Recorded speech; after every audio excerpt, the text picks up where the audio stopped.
தேவி, நீங்கள் சொன்னால் அந்த தேவலோகத்துக்கு கூட போய் வருவேன். நன்றி.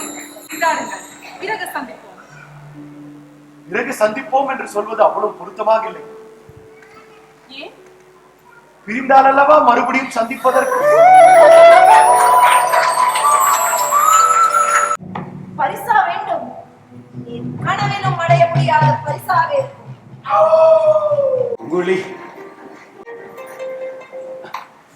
பூங்குழலி, சேந்தன் அமுதன் என் நண்பன்.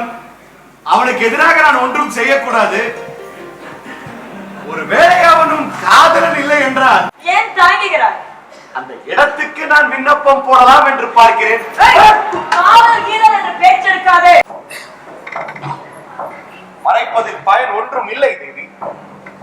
தங்கள் ஊடுருவி சென்று அறிய முடியாத ரகசியங்கள் எவன் மனதிலும் இருக்க முடியாது. ஆனால் உங்கள் மனதில் உள்ளதை தான் நான் தெரிந்து கொள்ள முடியும். யாரை சொல்கிறார்?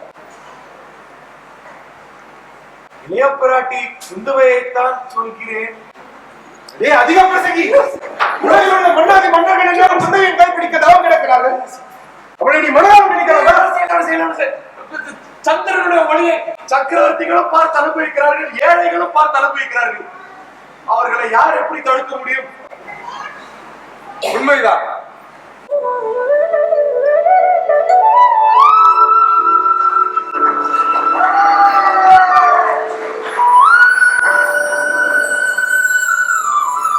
ராஜாதி ராஜாக்கள் எல்லோரும் தங்களுடைய கரத்தை கைப்பற்ற தவம் கிடைக்கிறார்கள். நானும் குற்றவல் செய்ய வந்தவன். வானகுலத்து வீரரே, உமது கரத்தை பற்றி இந்த கரம் வேறொரு கையை ஒரு நாளும் பற்றாது.